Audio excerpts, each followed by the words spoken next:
nggih. Iya, memang kalau sebenarnya nilai positifnya kalau orang Jawa itu sering menyimpan apa yang menjadi keluhan atau rasa hatinya atau komplainnya dan tidak selalu menunjukkannya secara langsung. Itu kan salah satu mata ajaran yang kemudian diwarisi, misalnya diabadikan dalam satu tembang tentang Panembahan Senopati, yaitu Karyena Tyasing Sasomo. Salah satu sifat yang penting untuk menjadi pemimpin itu berusaha untuk menjaga perasaan orang lain. Jadi daripada disampaikan justru menyinggung, ya itu kalau mau jadi pemimpin loh ya ini, kalau mau jadi pemimpin itu salah satunya penting untuk bisa menampung tanpa kemudian memberikan komplain kepada yang dipimpin, karena semakin apa namanya kuat dia menjadi penampung bagi berbagai keluhan gitu ya, dan dia tidak mengeluh balik, itu yang menunjukkan seberapa besar kapasitasnya sebagai pemimpin. Itu makanya diabadikan salah satu yang menonjol dari seorang Panembahan Senopati sehingga akhirnya kemudian bisa menjadi pemimpin dan mendirikan kerajaan adalah dia punya sifat Karyena Tyasing Sasomo. Yang memang itu dicapai tidak mudah, yang disebut di dalam tembang itu kan juga nyudo mangan lawan guling gitu ya. Mengurangi makan dan tidur.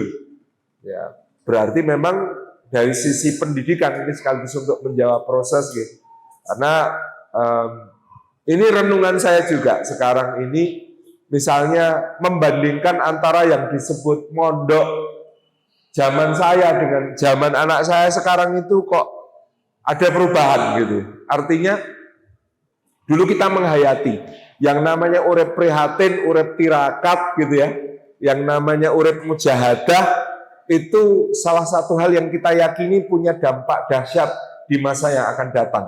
Saya dulu ketika mondok itu ingat betul, kita tidur itu di lantai, pakainya tikar, tidak boleh pakai kasur. Bantal kami itu persediaan beras di dalam karung terigu yang segitiga biru. Ya, berat bersih 22,5 kilogram itu. Nah, itu kita isi beras, kemudian kita jadikan bantal. Sehingga kalau akhir bulan itu stok beras menipis, juga bantalnya juga menipis. Gitu. Namanya masak sendiri. Kegiatan padat. Saya sendiri dulu ketika mondok itu pagi sekolah umum, jadi saya sekolah di sekolah negeri, masuk jam 7.15, pulang jam 2.15, 14.15, pulang dari sekolah itu mulai asar sudah kegiatan pondok yang dikelola oleh kakak-kakak kelas organisasi santri sampai maghrib. Waktu maghrib itu sembari menanak nasi kita sudah harus sorogan itu ngaji, baca kitab di depan kiai untuk dikoreksi. Ba'da Isya setelah makan itu mulai jam 8 sampai setengah 12 kita madrasahan itu diajar oleh senior-senior dengan kurikulum-kurikulum yang sudah disusun. Itu saya itu dulu saking kadang orang kuat ngampet ngantuk, kalau datang madrasahan itu bawa gayung diisi air. Gayung diisi air itu taruh di meja. Jadi nek ngantuk raup. Awal-awal mondok saya kira ada yang lebih efektif. Saya itu bawa embernya taruh di bawah, sikilnya dicemplungke. Tak pikir nek sikilnya dicemplungke iki kok orang ngantuk. Ternyata masuk angin gitu.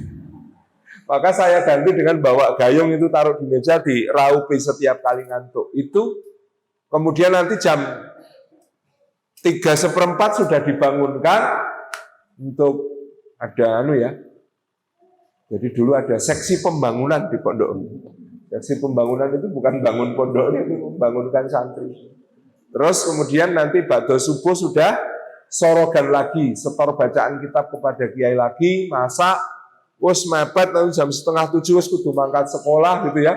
Jadi di dalam hidup yang sewu ada tekanan-tekanannya, ada rumit-rumitnya, dan ada kesulitan-kesulitannya, prihatinnya, tirakatnya itu terasa. Nah, sekarang itu saya mau mondok ke anak. Ini pondok kita insya Allah semuanya mendapatkan, santri mendapatkan ranjang terpisah. Kasur lengkap. Tersedia laundry. Tersedia catering. Biar putra-putri, bapak ibu fokus untuk menghafal. Saya gitu. Ini sesok tadi apa ya anakku naik mondok ini gitu. Itu kadang-kadang kepikiran gitu ya. Itu kadang-kadang kepikiran. Artinya bagi saya metode pendidikan tradisional yang ada prihatin-prihatinnya, ada berat-beratnya, ada susah-susahnya yang seperti Nabi Ismail saja itu tidak boleh dibesarkan di lingkungan yang makmurnya luar biasa. Nabi Ibrahim itu kalau di Hebron, di Al-Khalil itu kita tahu ternaknya banyak. Wong ono tamu tekowe langsung disuguh anak sapi panggang, itu berarti yang saking sugih gitu.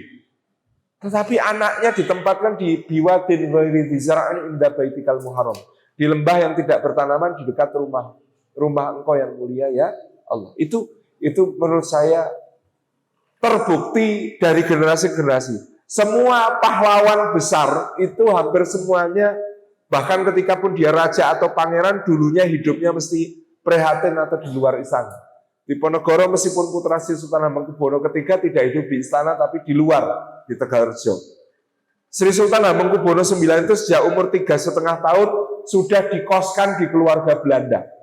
Jadi HB8 muda, Pangeran Purboyo itu kuliah di Belanda, dia merasa, aku ki kuliah neng Londo, neng karena aku ini masih berpikirnya cara orang Jawa, aku ki kalah terus karo Londo. Anakku tidak boleh begitu, maka nanti Nyun Sewu selain Mas Jatun, Gusti Doro Jatun yang nanti hajar di HB9, ada yang nanti menjadi Gusti Pangeran Prabu Ningrat, ada yang menjadi Gusti Puger, ada yang menjadi Gusti Purboyo. Nah, ini semuanya kan selain disekolahkan di Belanda, itu sejak kecil dititipkan di keluarga Belanda. Supaya kamu bisa ngomong cara mereka dan berpikir cara mereka, dengan itu kamu bisa mengalahkan mereka. Maka Gusti Doro Jatun yang nanti jadi HB9 itu dititipkannya di keluarga guru AMS. Jadi dia sejak kecil kebiasaannya kebiasaan orang Belanda, moco buku, ngeteh sore, makannya di atas meja, table manner gitu ya. Kemudian jamnya disiplin. Jamnya itu disiplin, jam semene belajar, jam semene tidur, jam semene bangun, jam semene olahraga. Itu terdidikkan kepada beliau. Dan itu sudah pisah dengan orang tua yang bapaknya adalah sultan itu di umur 3,5 tahun. Kita bisa membayangkan sebuah tempaan pendidikan yang luar biasa. Nah, artinya Nyun Sewu ini saya menjawab sekaligus memberikan closing statement bahwa salah satu hal yang mungkin penting untuk mempersiapkan anak kita menjadi orang yang peka untuk selalu menggali kepuncak hati di usia dewasanya, itu adalah piye caranya ben anak kita itu tidak selalu keturutan. Piye caranya ben anak kita itu tidak semua hal yang dia minta itu kita penuhi. Piye caranya supaya itu kita kadang-kadang tegel untuk menolak. Piye caranya supaya kita itu kemudian mengkondisikan mereka itu tirakat, mujahadah. Ada unsur berjuang, fighting di dalam hidup mereka untuk mempersiapkan mereka menuju ke masa depan. Saya kira demikian Pak Baturun, dan ini sekaligus closing statement.